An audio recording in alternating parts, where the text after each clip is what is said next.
মাজিদ। ও আল্লাহ, গুনাহগারগুলো কই? গুনাহগারগুলো আমার পেটের মধ্যে দাও।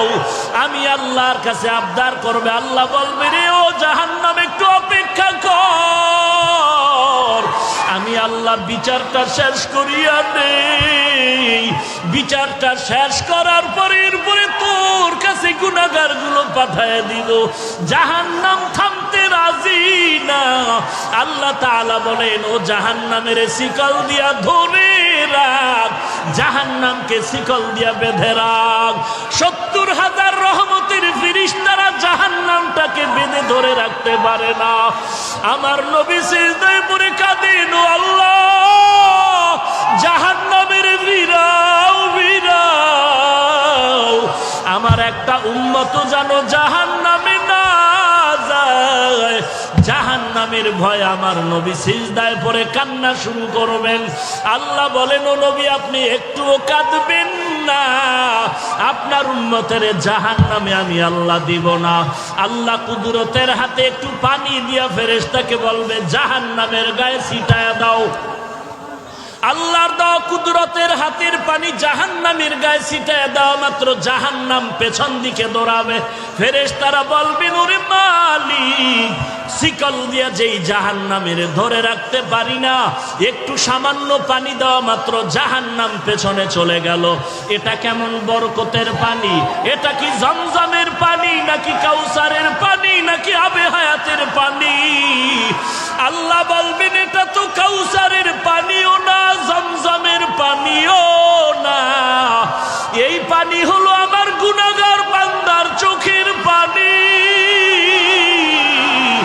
আমার গুনাহগার বান্দা নবীর উম্মতেরা ঘুমায় নাই, গুনার ভয়ে জাহান্নামের ভয়ে চোখের পানি ছেড়ে কান্না করে। এরে আল্লাহর বান্দা, এরে যুবক, একটু আমলনামার দিকে চোখ দুটো বন্ধ করে তাকায় দেখো। গুনার কারণে আমার হাত না পাক, আমার জিহ্বা না পাক, আমার অন্তর না পাক। গুনার কারণে আমার চোখ দুটো না পাক, আমার পা না পাক। আমার মতো জাহান্নামের আসামি আর কেউ নাই। আজকে এই ময়দানে চোখের পানি ছেড়ে আল্লাহকে মায়া করে ডাক দাও, রে মালিক, আমি জাহান্নামের আগুনে জ্বলতে পারবো না। কেউ যদি একটা বেত দিয়া বাড়ি দেয় সহ্য করতে পারি না রে আল্লাহ। গুনাহ নিয়ে কবরে গেলে কবরের মাটির চাপ কেমনে সহ্য করবো রে মালিক। গুনার কারণে আমার দিলটা পাথর হয়ে গেল, চোখে পানি নাই। গুনার কারণে দিলটা পাথর, চোখে পানিও নাই। এরে আল্লাহর বান্দা, ডানে বামে তাকায় দেখ কার চোখে পানি, কার চোখে পানি। হাতটা বাড়ায়া দোয়া নাও, কান্নাওয়ালার দোয়া খালি ফেরত যাবে না। ওরে কান্নাওয়ালা বান্দা, চোখের পানি ছেড়ে আল্লাহর কাছে ক্ষমা চাও। ও আল্লাহ, কারো আল্লাহ তুমি কাউকে খালি ফিরায় দিও না। জাহান্নাম থেকে মুক্তির ব্যবস্থা করে দাও। গুনাহ করে জীবনটারে নষ্ট করেছি, আজকে তওবা করলাম, আর গুনাহ করব না, আর গুনার পথে যাব না রে আল্লাহ। আর নামাজ ছাড়বো না, বেপরদায় চলবো না, মা বাবাকে কষ্ট দিব না, আলেম ওলামাদের বিরোধিতা করব না। আয় আল্লাহ, চোখ দিয়া গুনাহ করব না, হাত দিয়া গুনাহ করব না, জবান দিয়া গুনাহ করব না, পা দিয়া গুনাহ করব না। ও আল্লাহ, কুদরতের নজর দিয়া তাকায় দেখেন, আপনার পাগলের দলেরা চোখের পানি ছেড়ে আপনার দরবারে তওবা করে ক্ষমা চায়। আয় আল্লাহ, এই ময়দানে কি আপনার আপন বান্দা কেউ নাই? মেহেরবানি করে সবাইকে মাফ করে দেন। আল্লাহর নবী বলেন, বান্দা কান্না যদি না আসে, কান্নার বাহানা করো, তাতেও সওয়াব। কান্নার বাহানা করো, তাতেও সওয়াব।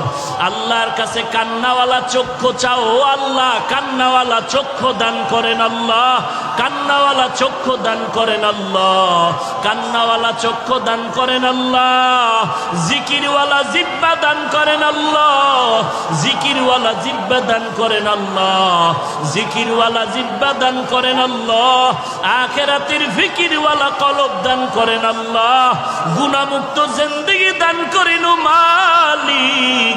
জীবনে আর গুনাহের পথে যাব না রে আল্লাহ, তওবার দরজায় আমাদের কবুল করে নাও। ওয়া ইযা সাআলাকা ইবাদি আন্নী ফাইন্নী করিব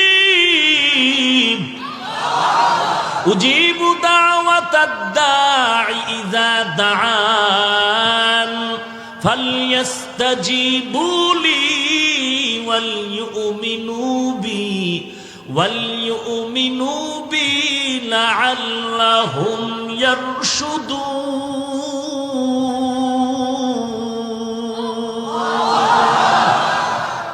আল্লাহ তাআলা বলেন, বান্দা তুই আমার কাছে চাইতে দেরি পাইতে দেরি না।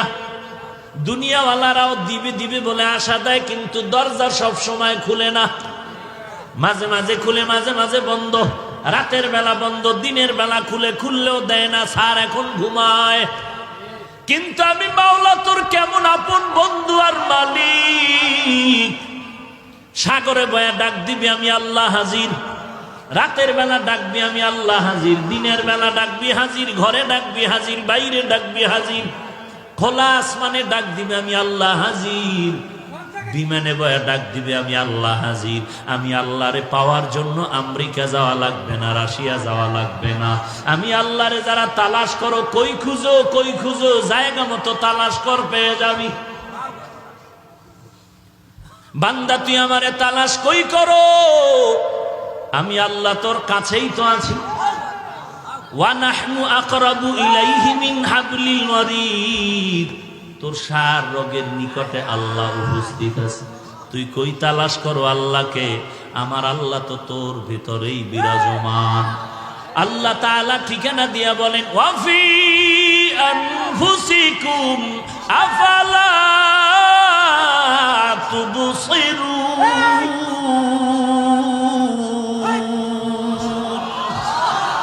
हर रंग में तू, हर बू में तू, हर जा में तू, हर दाम, हर रंग में तू, हर बू में तू, हर जा में तू, हर दाम, देखता हो जिधर चाहता हो आपके रहम करूम, देखता हो जिधर चाहता हो आपके रहम करूम। एरे अल्लाहर बंदा, পেট ব্যথা একজন আর চিল্লায়, আমি বলি এই মিয়া চিল্লাও কেন? কয় পেট ব্যথা। কয় পেট ব্যথার জন্য কি এত চিল্লাইতে হয়?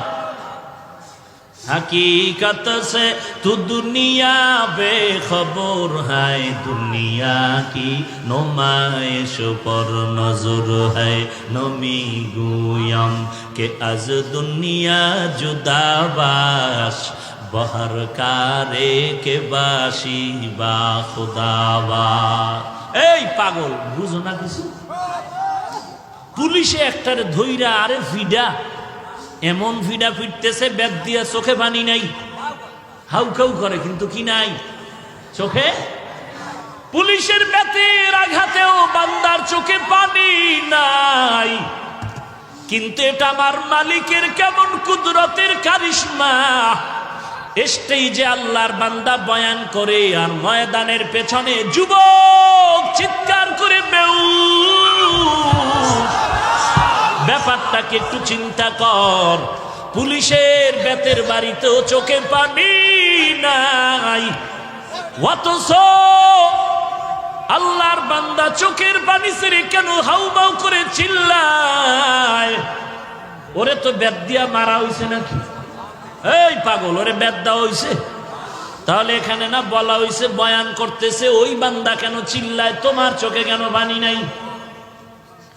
ওই বান্দা চিল্লায় কেন? বুঝতে হবে কি যেন হারিয়ে ফেলেছে, তারে তালাশ করে খুঁজে পায় না। কই তারে খুঁজতেছে, হঠাৎ করে মনে পড়েছে আমার মালিকের তো আমি খুঁজে পাই না। আমি কার নামের ইবাদত করি, কার নামের বয়ান শুনি, কার নামে টুপি দিলাম, কার নামে নামাজ পড়ি, কার নামে জিকির করি? আমি কারে সিজদা করি তিনি কে, সেই মালিকের তো আমি চিনি না। আল্লাহ তাআলা বলেন আমার পরিচয়ের স্থান হলো কোরআনের বাগান। এই বান্দার ভিতরে তামান্না যখন জমে গেল, আমার আল্লাহ কই, আল্লাহরে নামি আজ বাড়ি যাব না। আল্লাহ বলে না, আমি আল্লাহর পরিচয়টা যদি নিতে চাও, আল্লাহওয়ালার মজলিসে বসে আমার মাওলাকে মনের মতো ডাকতে থাকো। ডাকার মতো ডাক দিবি, জবাব পেতে আর দেরি হবে না। বান্দার অন্তরে যখন হাসরের ময়দানের ধ্যান খেয়াল মোরাকাবা ঢুকে গেল, বান্দা যখন বয়ান শুনে চিন্তা করলো নেক আমলওয়ালা জান্নাতে যাবে, গুনাহগারেরা জাহান্নামে যাবে, ঘোষণা কার? আরো জোরে বলো কার? বান্দা এগুলো শুনে চিন্তা করলো নেক আমল করলে জান্নাত, জান্নাত আরামের ঘর, গুনাহ করলে জাহান্নাম, জাহান্নাম গজবের ঘর। এখন নিজে নিজে চিন্তা করে আমি নেক আমলওয়ালা নাকি গুনাহগার। হিসাব মিলায় মিলায় দেখে আমার নামাজ পড়ি, রোজা রাখি, টুপি পরি, আসলে এগুলো আল্লাহর মহব্বতের মধ্যে নাই। নামাজটা নামাজের মতো হয় না, জিকিরটা জিকিরের মতো হয় না, নামাজ নামাজের মতো পড়তে পারি না, যেইভাবে জিকির করা দরকার ওইভাবে জিকির করতে পারি না, যেইভাবে নবীর সুন্নাতের আমল করা দরকার ওইভাবে আমল করতে পারি না। তখন ধ্যান খেয়ালটা জাহান্নামের দিকে যায়, জাহান্নামের দিকে যায়। এমন ভাবে চলতে থাকে, মনে হয় যেন বান্দা ধ্যান করতে করতে এমন এক হালাত তৈরি হয়, মনে হয় যেন আমার মরণটা আসিয়াই গেল, মনে হয় যেন আমি এখন কবরের মধ্যে শুয়েই পড়লাম, মনে হয় যেন আমার গুনার কারণে দুই পার্শ্বের মাটির চাপ শুরু হয়ে গেল, মনে হয় যেন আমার গুনার কারণে কবরের ভিতরে জাহান্নামের আগুন, মনে হয় যেন হাসরের ময়দানটা কায়েম হয়ে গেল, মনে হয় যেন আল্লাহ ডাক দিয়ে বলে লিমানিল মুলকুল ইয়াউম লিল্লাহিল ওয়াহিদিল কাহ্হার। হাসরের ময়দান কায়েম হয়ে গেল, আমি তো নেক আমলওয়ালা না, আমি তো বড় গুনাহগার।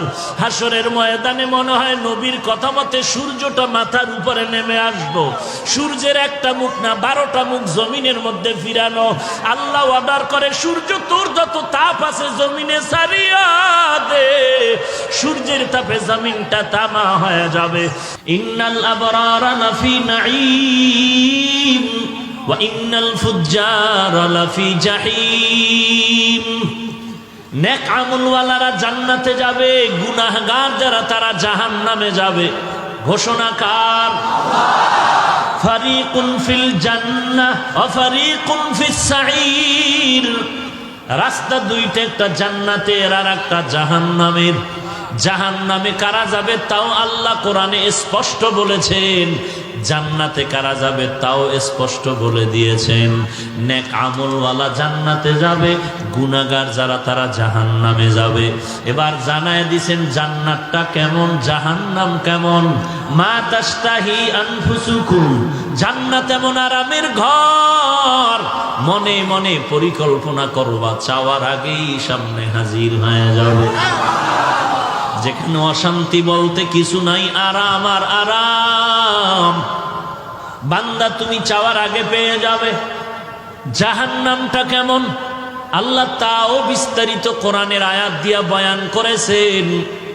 ইন্না জাহান্নামা কানাত মিরসাদা লিত্তাগিনা মাআবা লাবিসিনা ফিহা আহকাবা ওয়াইলুল লিকুল্লি হুমাযাতিল লুমাযাহ আল্লাযী জামাআ মালান ওয়া আদ্দাদা ইয়াহসাবু আন্না মালাহু আখলাদা। আল্লাহ জাহান্নাম কেমন তারও বিবরণ দিয়েছেন। আজকে বাড়িতে গিয়া কাগজ আর কলম নিয়ে আয়নার সামনে দাঁড়ায় হিসাব মিলারে যুবক, তুই জান্নাতের পথে আছো নাকি জাহান্নামের পথে আছো? আয়নার সামনে দাঁড়ায় দেখ মাথার চুলগুলো নবীর তরিকায় আছে কি নাই। যদি দেখো নবীর তরিকায় নাই, কলম দিয়া লেখ চুলের ক্ষেত্রে তুই গুনাহের পথে আসো। আঙ্গুলের নখের দিয়ে তাকায় দেখ মদিনার তরিকায় নখগুলো কাটা আছে কিনা। যদি দেখো নখগুলো নবীর তরিকায় নাই, কলম দিয়া কাগজে পয়েন্ট লেখো, তুমি নখের ক্ষেত্রে গুনাহের পথে আছো। তোমার দাড়ির ক্ষেত্রে তাকাও, নবীর তরিকায় তোমার দাড়ি নাকি ব্রাশ মার্কা দাড়ি? যদি দেখো নবীর তরিকায় লম্বা নাই, তুমি কাগজ দিয়া কলম দিয়া লেখো, তুমি দাড়ির ক্ষেত্রে গুনাহের পথে আছো, গুনাহগারের জন্য জাহান্নাম। এবার দেখো তোমার পোশাক, এরপরে দেখো তোমার ভিতরের হালাত। নামাজ পড়ি, তার ভিতরে অহংকার আছে কিনা, এই ভাব আসে কিনা যে আমার মতো ভালো আর কেউ নাই। যদি এমন থাকে, কলম দিয়া কাগজে লেখো, তুমি অহংকারীর কবিরা গুনায় জাহান্নামের পথে আছো। তোমার আমার অন্তরে এমন ভাব আসে কিনা যে আমি ভালো, সবাই খারাপ, কেউ ভালো না, কেউ ভালো না, আমার থেকে কেউ ভালো না। কলম দিয়া কাগজে লেখো, তুমি অন্যকে হিংসা করার কবিরা গুনায় আছো লিপ্ত। যদি তুমি ম্যাডামের পার্শ্বে বসে কারো কারো নাম নিয়ে গীবত শেখায়াত করো, হাফিজ ভালো না, চরমনাই ভালো না, তাবলীগ ভালো না, দেওবন্দি ভালো না, এইভাবে গীবত শেখায়াত যদি করো, তুমি আমল নামায় লিখো, কাগজে লেখো, তুমি গুনাহের পথে আছো। তওবা না করা পর্যন্ত জান্নাতের আশা করাটা যাবে না। আয় বেরাদার দূরি বাসা জিয়ারে বদ বদ তর বুয়াদাজ মারে বদ তন হাতরা বর জানাত ইয়ারে বদ বর জানে ইমানত জানাত ইয়ারে বদ আরদ তোরা সোয়ে জাহিম ইয়ারে নেকু গিরে তায়া বিনাইম। লাইলাতুল বারাত সামনে, 14 তারিখের রাত, নিসফে মিন শাবান। কুমু লাইলাহা ওয়া সুমু ইয়াওমাহা। আল্লাহর নবী বলেন, লাইলাতুল বারাত শাবানের মধ্যরাত, তোমরা ইবাদতে কাটাও, পরের দিনে রোজা রাখো।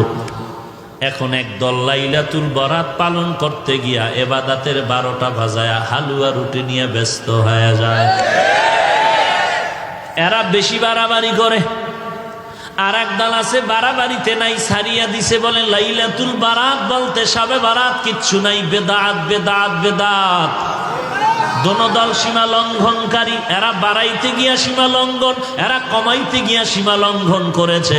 যারা আল্লাহর ইবাদত করে রাতটা কাটাবে, দিনের বেলা রোজা রাখবে, এতে দালের উপরে। অতএব আল্লাহর নবীর হাদিস কেউ যদি বলতে চায়, হাফিজ ভাই তোমার হাদিসটা দুর্বল, জয়ীফ, আমি আপনাদেরকে বলবো, যারা মোটামুটি বুঝেন হাদিস সম্পর্কে, তারা জ্ঞান দিয়া জবাব দিবেন। জয়ীফ বলতে কি নবীর হাদিসটা দুর্বল নাকি বর্ণনাকারী দুর্বল? বর্ণনাকারী দুর্বল, কিন্তু রসুলের একটা কথাও দুর্বল না। তুমি হাদিসকে সহি বলো আর জয়ীফ বলো, সব নবীর কথা। অতএব নবীর কথা ছোট নাই, বড় নাই, উম্মতের কাছে পাহাড় সমতুল্য। অতএব নবীর হাদিস জয়ীফ হলেও নবীর কথা, সহি হলেও নবীর কথা। বর্ণনাকারীদের যোগ্যতার কম বেশিতে মানে গিয়া সহি আর জয়ীফ হয়ে গেল। জয়ীফ হলেও তো নবীর কথা। এই কথাটাকে যদি তুমি বলো বেদাত, বেদাত বলে উড়ায়া দাও, বাঁকা নজরে তাকাও, তোমার কলিজাটা বাঁকা হয়ে যাবে। 2 নাম্বার কথা, তুমি লাইলাতুল বারাত সম্পর্কে সহি হাদিস কতটা চাও আসো।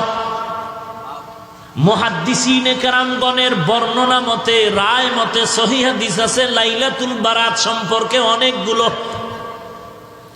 সব কথার ফলাফল লাইলাতুল বারাত কোরআন সুন্নাহর আলোকে স্বীকৃত। যারা বলবে লাইলাতুল বারাত বেদাত, নাই নাই, আমরা এতটুকু কিচ্ছু বলবো না, হিংসা গালিও দিব না, তবে এতটুকু জানবো তারা নবীর হাদিস মানে না, কোরআন মানে না। আমরা শুধু এতটুকু অন্তরে ধারণা রাখবো তারা হাদিস মানে না। কোনো গালি দেওয়ার দরকার নাই, বিচারক তো আল্লাহ আছেন। আমার গালি দিয়া খামখা গুনাহ নেওয়ার দরকার নাই, আমার গীবত শিকায়াত করে গুনাহ নেওয়ার দরকার নাই, কারণ নাম বলে উল্টা পাল্টা মন্তব্য করার দরকার নাই। আল্লাহ তো মাঝে মাঝে দেখায় দেয়, একটা অন্যায় 1 বার 2 বার 3 বার করলে মাও সন্তানকে ছাড় দেয় না। একটা অন্যায় 1 বার 2 বার 3 বার করলে ছাত্রকে ওস্তাদ ছাড় দেয় না। আমার আল্লাহও কিন্তু দিবেন না। একবার, দুইবার, তিনবার, বারবার বারবার অন্যায় করতেছো, আল্লাহ বারবার ডাকে বান্দা তওবার দরজায় আয়।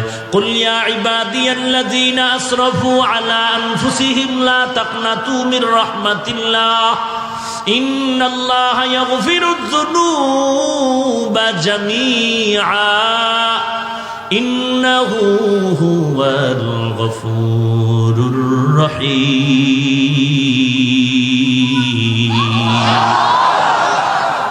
আল্লাহ তাআলা বলেন, ও আমার প্রিয় বান্দারা, আয় আমার দরবারে আয়। গুনাহ করছো কত পরিমাণ? পাহাড় পরিমাণও যদি গুনাহ করো। ঢাকার শহরের ভিতরে এত টয়লেট, এত মানুষের টাইট বসবাস। ঢাকার শহরের মানুষের বাথরুমের ময়লাগুলো বুড়িগঙ্গা নদীকে নাপাক করে ফেলেছে, ময়লা করেছে। বলে হাজার হাজার লাখ মানুষ ঢাকার শহরে বসবাস করে, যখন বাথরুমগুলো বুড়িগঙ্গা নদীর মধ্যে পড়ে যায়, তুই কোনো টেনশন করিস না। আমার মাওলা এমন একটা জোয়ার ভাটার ধাক্কা যদি লাগায় দেয়, তোর এই হাজার কোটি মানুষের ময়লা দ্বারা এই পানিগুলো বঙ্গোপের পানি নাপাক করতে পারবে না। এরে বান্দা, তুই যদি পাহাড় সম পরিমাণ গুনাহ করেছ, এমন যদি হয়, তারপরও তুই মনে রাখ, তোর এই গুনার থেকে আমার রহমত অনেক বড়। সুলাইমান নবীর বাবা দাউদ আলাইহিস সালামকে আল্লাহ বললেন, এরে দাউদ, আমি তোমাকে নবুয়ত দান করলাম, হুকুমত দান করলাম, শুকর আদায় করো নেয়ামতের। দাউদ নবী বললেন, পারবো না। কেন পারবি না? বলে, আল্লাহ আপনি তৌফিক না দিলে পারবো না। আল্লাহ কয়, দিলাম। দাউদ এবার শুকর আদায় কর। দাউদ আলাইহিস সালাম বলেন, এবারও পারবো না। কেন রে দাউদ, তৌফিক দিলাম, পারবি না কেন? দাউদ আলাইহিস সালাম বলেন, ওরে মালিক, আমি যে শুকরটা আদায় করব সেই তুলনায় আপনার তৌফিক অনেক বড়। আল্লাহ বলেন, তুই যখন বুঝতে পারছো তোর শুকরের তুলনায় আমার তৌফিক অনেক বড়, তোর শুকর ছোট, এই যে নিচু হয়া নিজেরে ছোট মনে করেছো, এই বিনয়টাকে আমি শুকর হিসাবে কবুল করে নিলাম। এরে নবীর উম্মতের দল, পাহাড় সম পরিমাণও যদি গুনাহ করো, আল্লাহ ডাকে বান্দা তওবার দরজা খোলা। 24টা ঘন্টা বান্দা আল্লাহকে ডাকে, আল্লাহকে ডাকে, আল্লাহকে ডাকে। কিন্তু এমন একটা সময় রাত দিনের মধ্যে আছে, যেই সময় বান্দা আল্লাহকে ডাকে না, বরং আল্লাহ তার বান্দাকে ডাকে। অতি গভীর হয় রজনী যখন, নীরবে প্রভুর নাম জপিও তখন। প্রভুর করুণা যদি পাইবারে চাও, প্রভুর করুণা যদি পাইবারে চাও, গভীর রাতে উঠে প্রভুর গুণগান গাও, গভীর রাতে উঠে প্রভুর গুণগান গাও।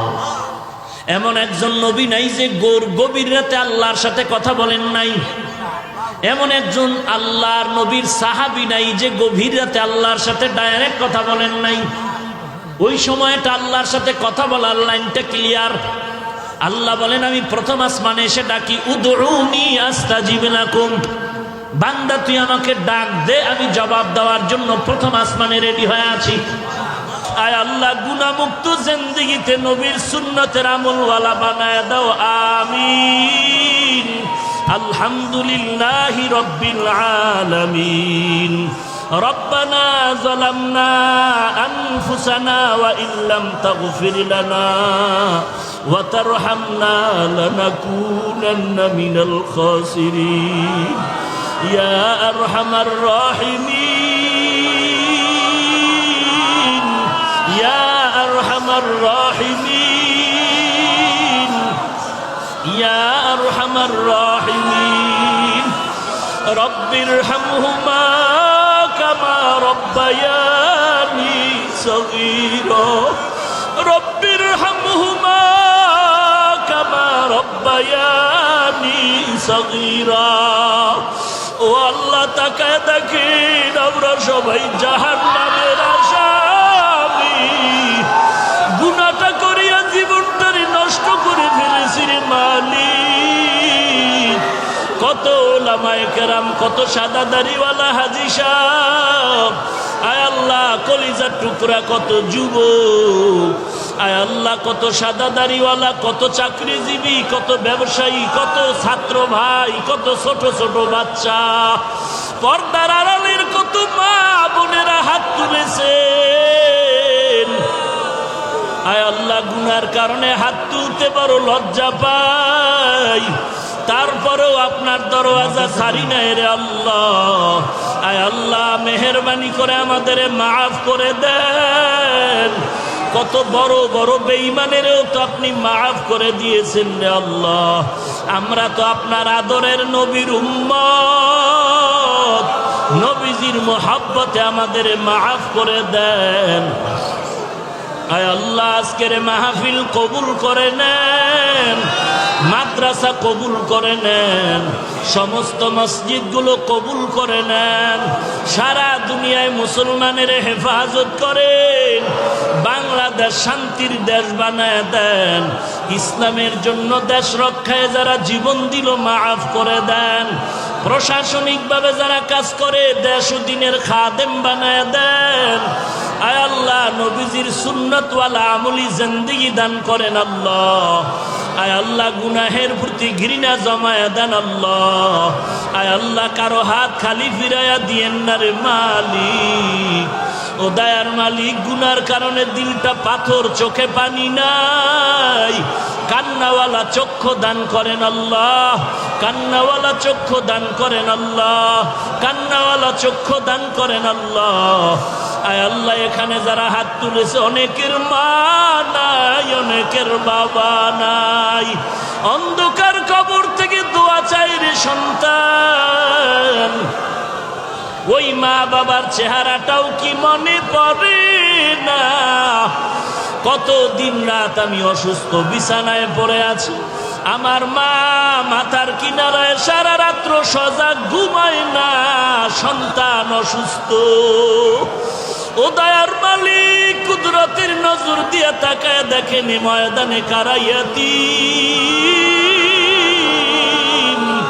ইয়েতিমের দিকে তাকাইয়াও কি মায়া হবে না রে আল্লাহ আয় আল্লাহ সবার কবর জান্নাতের বাগান বানায় দেন যারা বেঁচে আছেন হায়াত বানায় দেন আল্লাহ আয় আল্লাহ আপনার ইলম ও মারিফত দিয়া সিনাটারে ভরপুর করে দেন আল্লাহ আয় আল্লাহ হেদায়েতের নূর সিনায় দান করে দেন আয় আল্লাহ কোরআন ও হাদিসের ইলমের নূর দিয়া সিনাটা ভরপুর করে দেন আল্লাহ গুনাহের প্রতি ঘৃণা জমায়া দেন আল্লাহ নেক আমলের আগ্রহ বাড়ায়া দেন আল্লাহ আমার মুরব্বিদের